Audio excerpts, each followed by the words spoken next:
Salut les riders, le podcast XTEM Live numéro 14 vous emmène sur l'île de Man, Gaz. Je roule à moto.com. La moto dans tous ses états.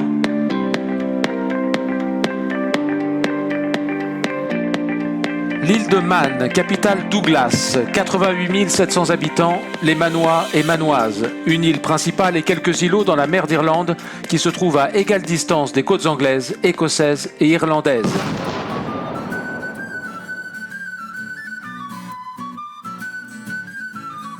« 52 km de long pour 21 de large, elle forme une dépendance de la couronne britannique.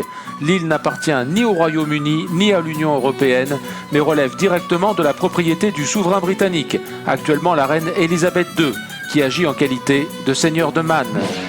Son statut économique particulier en fait un paradis fiscal recherché.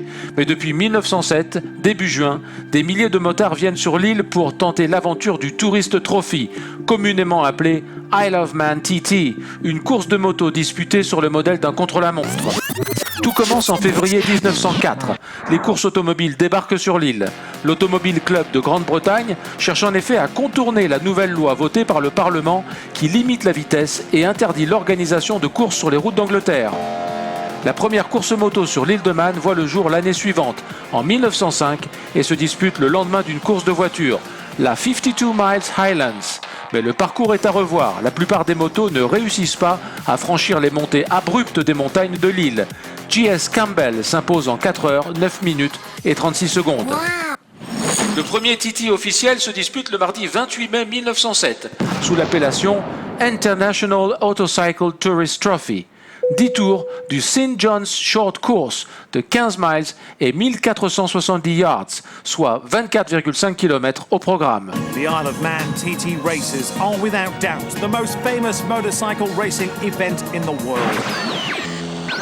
En 1911, le TT se déplace sur le plus long et montagneux Snaefell Course de 60 km. La course se développe et prévoit désormais 2 compétitions, le Junior TT en 350 et le Blue Ribbon pour les 500. À cette époque, la route n'est rien d'autre qu'un chemin pour le bétail. Le premier coureur avait le devoir d'ouvrir les portes qui séparaient les champs les uns des autres et le dernier devait les refermer. En 1914, le jeune pilote Cyril Williams, qui participe à la course junior sur une AJS, poussera sa moto jusqu'à l'arrivée après avoir cassé son moteur à 8 km de la ligne. Entre 1915 et 1919, l'épreuve est annulée à cause de la Première Guerre mondiale. La course reprend en 1920 avec l'ajout de la Lightweight TT pour les 250. En 1923, une course pour sidecar sera également ajoutée aux compétitions. 7 years later, machines like Sunbeam, Rudge, Velocet and AJS, and names like Bennett, Handley, Dodson and Simpson were on every enthusiast's lips. The course had been improved, and riders no longer had to decide which cartwheel rut to follow up the mountain. Au fil des ans, l'état des routes s'améliore considérablement. Le record du Tour aussi. En 1920, il était de 89,5 km/h. Il passera à plus de 146 km/h en 1938. Un temps signé par Harold Daniel qui tiendra 12 ans. 1922, une année remarquable. Tom Sheard remporte la course des 350 sur AJS et devient le premier habitant de l'île à gagner le TT. Entre 1940 et 1945, la Deuxième Guerre mondiale suspend encore la course qui reprend avec le Manix Grand Prix en 1946. Le vrai retour du TT a lieu en 1947 sous un nouveau format. Entre 1949 et 1976, le TT est associé à la manche anglaise du championnat du monde. Les écuries italiennes comme Mondial, MV Agusta et Gilera s'alignent avec des pilotes comme Carlo Ubbiali, Tarquinio Provini, Geoff Duke et Bob McIntyre ou Bill Lomas et Ken Kavanagh pour Moto Guzzi. En 1957, l'Écossais Bob McIntyre signe pour la première fois de l'histoire un tour de circuit à près de 161 km/h. Mais une vive protestation concernant la sécurité du circuit Snaefell prend la forme d'un boycott au début des années 70. Les pilotes célèbres et les grosses écuries boudent l'épreuve en raison du nombre trop important d'accidents mortels, près de 250 à ce jour. Chaque pilote porte aujourd'hui une petite plaque en métal sur laquelle il grave son nom, prénom et groupe sanguin pour une identification rapide en cas d'accident grave. Le statut de manche anglaise du championnat du monde est retiré au TT en 1976. Les organisateurs réagissent en intégrant leur course au tout nouveau championnat du monde Formula 1, 2 et 3 pour maintenir et développer le statut international de l'épreuve. Le début des années 60 restera comme l'âge d'or du TT avec des batailles épiques entre des pilotes comme John Surtees, Mike Haywood, Giacomo Agostini, Phil Reed et Jim Redman. C'est aussi la première apparition de la marque japonaise Honda. En 1961, Mike Haywood remporte le premier de ses 14 TT et devient le premier pilote à aligner 3 victoires en une semaine, 125, 250 sur une Honda et la Senior Race sur une Norton. Haywood alignera plus tard 5 titres seniors consécutifs. Le duel entre Giacomo Agostini sur MV et Haywood sur Honda en 1967 dans le Senior TT est considéré par beaucoup comme la plus belle course de l'histoire sur l'île de Man.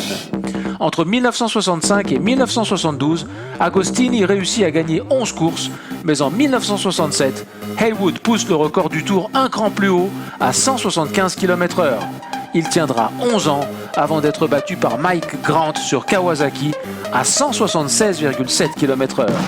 Haywood reviendra sur le TT après 11 ans d'absence et le gagnera. 1977, un talent phénoménal apparaît sur la scène du Tourist Trophy. Joe Dunlop gagne la Jubilee Classic Race, la première de ses 26 victoires. Il dominera les années 80 avec le tour le plus rapide à 185 km/h et 6 victoires consécutives dans le Formula 1 TT. Completing a record-breaking 115.22 miles per hour lap. Joy for Joey. Un accident sur le circuit de Brands Hatch empêchera Dunlop de défendre son titre pour une 7e victoire consécutive en 1989. La course est gagnée par Steve Hislop qui atomise au passage le record du Tour, 195,2 km/h. Les années 90 sont marquées par les batailles épiques entre le champion de Superbike Carl Fogarty et Steve Hislop. En 1992, Joe Dunlop égale le record de Mike Haywood avec 14 victoires dans le TT sur une Honda 125. Il signera son 26e et dernier succès à 48 ans. 2004, un certain John McGuinness signe un hat-trick. Pour le centenaire de l'épreuve, il pousse un peu plus loin encore le record du Tour, à 209,77 km/h. En 2009, il bat le record de Haywood avec une 15e victoire en TT Superbike. Il fut à 2 doigts de gagner une 16e fois, mais brisa sa chaîne dans la course senior après avoir encore une fois explosé le record du Tour en l'amenant à 211,7 km/h. Récapitulons, première course en 1907, 97 éditions à ce jour, premier vainqueur Charles R. Collier, record de victoire Joey Dunlop 26, dernier record du Tour signé par Michael Dunlop en 16 minutes et 54 secondes, 215,59 km/h. Merci d'avoir écouté ce podcast qui ne serait pas complet sans vous donner la pointe de vitesse maximale atteinte sur le TT, 331 km/h par James Hillier en 2015 sur Kawasaki H2R. Ciao!